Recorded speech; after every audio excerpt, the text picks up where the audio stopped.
tema más que apasionante, al menos desde nuestro criterio, la historia del movimiento obrero acá en Punta Alta, en la región, con Ariel Ramírez, profesor en historia, docente, investigador. Ariel, ¿qué papel jugaba la solidaridad con los trabajadores, precisamente, en conflicto en aquella época, ¿no? Vamos a hablar de conflictos, porque por ahí el que se perdió la primera parte del programa, estamos hablando de trabajadores que trabajaban a destajo, ¿no? A 12 horas. Y que fueron logrando conquistas al compás de, digamos, de las luchas internas en esta región. Con el agua hasta la cintura. Sí, desde ahí en adelante, claro. Y bueno, lograr las 8 horas, algunos pequeños beneficios. Quiero dejar claro que aquí no se trata de reivindicar nada, es simplemente la historia pura, la historia puesta sobre la mesa. Estamos tratando de esbozar, claro, lo que sucedió en aquel momento. Háblame, ¿no?, de la solidaridad en aquel momento. Sí, bueno, voy a dar un ejemplo. Los trabajadores muchas veces que morían en las obras en construcción, no únicamente en Arroyo Pareja, en el puerto militar, sino que también en Sancinena, en Giroguay, digamos, toda esta zona, digamos, que esta gran cantidad de puertos, los trabajadores que morían, cuando uno lee algunas crónicas, realmente son muy emotivas porque piden a los trabajadores, a sus compañeros, hacer colectas para poder enterrarlo, hacen colectas para poder ayudar a la viuda y a los hijos, algún tipo de resarcimiento colectivo. Y muchas veces también la propia sociedad, el pueblo, colaboraba con la desgracia de chicos, adolescentes que también trabajaban en las obras. Eso también no hay que descuidarlo, ¿no? Claro, claro. Entonces, digo, la solidaridad fue siempre, me parece, importante. Importante porque también era una cuestión de clase y una cuestión colectiva. Sentirse trabajador era un orgullo. Era un orgullo llevar el pan a la casa. Y era un orgullo, de alguna forma, sentirse parte de una cuestión colectiva, claro, ¿no? Claro. Por eso ellos mismos tuvieron sus propias bibliotecas, tuvieron sus propios diarios. Los socialistas tuvieron su propio team de fútbol. Ah, sí. Sí, claro, en Punta Alta, sí, el Club Germinal Socialista tuvo su equipo de fútbol. Tuvieron sus obras de teatro. En Punta Alta se estrenaron obras de teatro, estoy hablando, que tenían que ver estas obras de teatro con lo netamente reivindicativo. ¿Y dónde se representaban, Ariel? En los centros de estudios socialistas o anarquistas. Mirá vos. Tenían escuelas nocturnas a contraturno. No arrancan en el año 17, sino comienzan en el año 1912. Y, por ejemplo, lo que he encontrado, que esos maestros que venían a dar clases a estas escuelas libertarias, tenían, recuerdo las primeras cifras, de 70 trabajadores que iban a la escuela, muchos ellos analfabetos, y sabían que la emancipación la hacían a través de la educación. Mirá, y que la prensa, su propia prensa podía ser una forma de dar la voz y dar la visión de los propios trabajadores. Punta Alta tuvo diarios obreros. La Voz del Esclavo fue uno de ellos. La Voz del Esclavo. Sí, del año 1914. Y otro diario que se llamó Solidaridad Obrera, de 1923. En el medio hubo pequeños diarios o folletos de circulación, digamos, interna. Pero bueno, lamentablemente sabemos que no han podido prosperar en mucho tiempo, en los años, porque evidentemente la persecución policial y obviamente el sostenimiento, porque ellos no admitían la publicidad como elemento para sostener... Lo hacían con el óvulo de cada uno. Con el óvulo, con las suscripciones. Sí, de hecho incluso hacían boicots. Sí, claro. A todas aquellas empresas, organismos que, por ejemplo, boicot a la cerveza. ¿Y había libertad de prensa? ¿Qué sabes? ¿Estudiaste esto? Había libertad de prensa, pero volviendo a la huelga del 13 y después sucede en el 17, en 1917, un director de un diario que se llamó Carmona fue encarcelado con otro periodista de otro medio local por defender a los trabajadores. Mirá. Y se adujo la ley de defensa social. O sea, todo aquello que apoyaba aquellas ideas díscolas, de ideas de avanzada, esas ideas que, bueno, que no cuajaban con lo que yo te decía en un principio, digamos, lo cosmopolita, el fin del mundo, y con las leyes represivas. Claro, por supuesto. Entonces, en ese vaivén, estos sectores contestatarios hicieron de que, bueno, que la represión fuera... Se podría entonces decir, a ver si coincidís conmigo, que en aquella época, situémonos con todo lo que vos decís, las huelgas eran casi una transformación cultural, ¿no? Totalmente. Pero aparte la huelga no era el ejercicio, a ver, no era un ejercicio violento. Digamos, ellos llegaban a la huelga cuando, digamos, la cuestión era totalmente... insalvable, sí, no había marcha atrás. Por supuesto. Bueno, todo esto, o dentro de todo este marco, los inmigrantes. Los inmigrantes. ¿Españoles e italianos solamente? No, claro que no, hubo de otras nacionalidades. Lo que pasa que, bueno, digamos, para dar características numéricas y de origen, bueno, realmente precisamos documentación fehaciente, situación que es muy difícil, porque pensemos que en aquel momento la inmigración llegaba por Buenos Aires. Claro. Y este pequeño periodo que te hablé del 11 al 12 por Bahía Blanca. Sí. Que se produce una diáspora y fracasa la inmigración y no quedan en el lugar. Jorgelina Caviglia hace un tiempo atrás escribió sobre la inmigración directa en Bahía Blanca.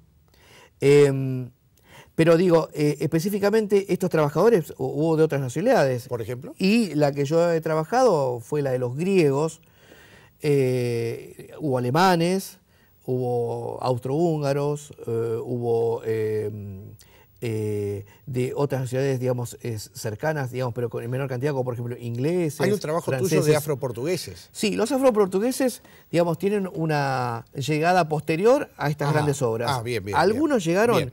digamos, muy pocos llegaron entre 1907, un poquito antes, y el ¿Y han el prosperado? Me refiero a este tipo de inmigraciones un poco más chicas, ¿no? Que las italianas y españolas. No, porque la mayoría de las inmigraciones se nucleaban en sociedades, ¿no? Sociedad española, claro, italiana. Sí, de ahí nacen, claro.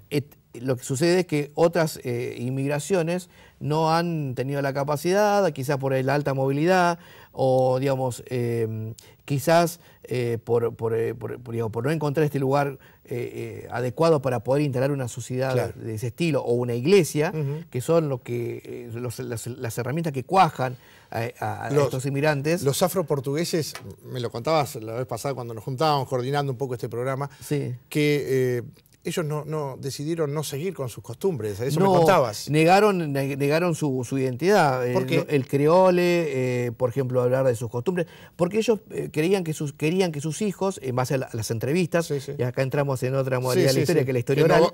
Que no nos queda mucho tiempo. No, así que... Entonces ellos, de alguna manera, pedían que sus hijos olviden sus costumbres. No había que comer la cachupa, no había que hablar creole, no había que hablar ni recordar el pasado. Sin embargo, estos inmigrantes afroportugueses, que fueron muchos, y que uno de ellos llega a ser oficial de la Marina, Guillermo Ramos, muchos fueron marineros y muchos fueron tuvieron carpinterías, tuvieron quintas, pero digo, en realidad era un mecanismo de protección. Y de inclusión. Y de inclusión. Salimos a la calle a preguntar si conocían algún otro tipo de inmigración fuera de la española o de la italiana. Y la gente dijo esto, a ver si conocen algo de lo que estaba hablando. No, España e Italia son, qué sé yo. No, de otro lado no sé, no. Únicamente a ver cómo es de Paraguay. Hay algunos paraguayos también. Hay, de Paraguay hay, conozco familias así Paraguay que han venido, qué sé yo. Sí, conozco, francés. Y puede ser de algún otro sector de Sudamérica, chilenos o bolivianos, paraguayos. Y puede llegar a haber algún tipo de inmigración alemana, suiza y no mucho más, me parece. Así que más de eso no te puedo aportar. No, son españoles e italianos, no. En otras provincias sí, que me ha tocado vivir. Como en Santa Fe, que le llaman los gringos, que son directamente colonias alemanas, todas esas.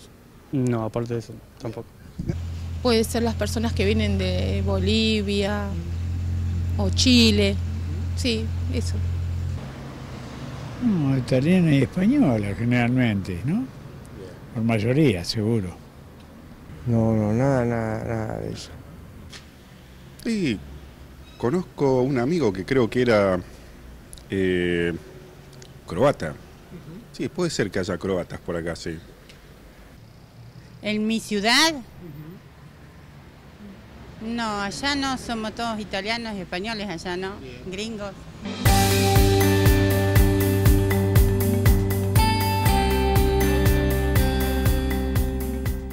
Bien, y así la gente opinaba, Ariel. ¿Qué opinión te merece? Me parece que también muchos apuntaron a la inmigración contemporánea, ¿no? Porque hablaban de países limítrofes y demás. Sí, me quedé con lo de croata. Sí, claro, hubo inmigración croata también en esta zona, y bueno, Bahía Blanca tiene su sociedad. Y hubo trabajadores croatas allá también, obviamente tiene que ver con la cuestión del Imperio Austrohúngaro, que no nos da el tiempo, pero bueno, sí. Pero sí, me quedo con esto, ¿no? De lo corto, del tiempo presente, ¿no? Digamos, que pareciera que, digamos, no avanzamos hacia el conocimiento de nuestro pasado como sociedad. Y vos como historiador y profesor me imagino que lo sufrís eso. Sí, totalmente, todo el tiempo. Y es verdad, sí, claro, muchos inmigrantes llegaron y, como te decía, los afroportugueses, off the record, muchos de ellos, digamos, negaron su identidad como africanos.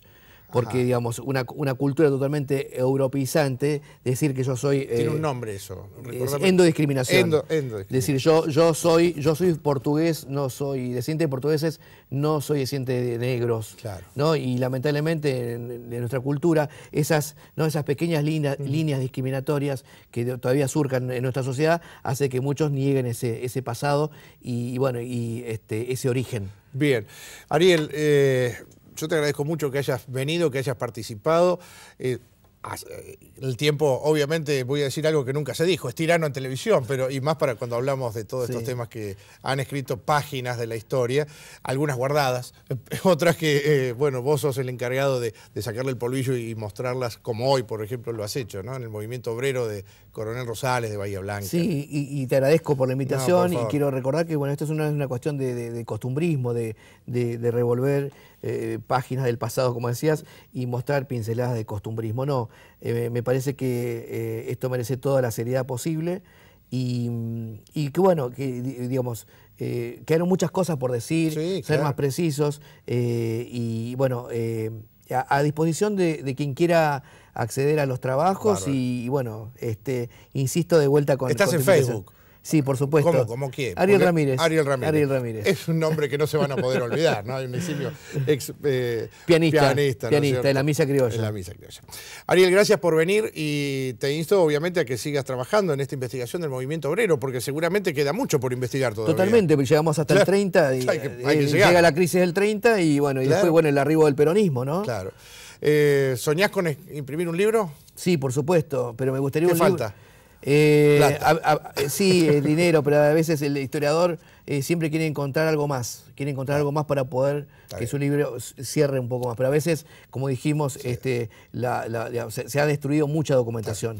Gracias, Ariel, por venir. Gracias a vos, Carlos.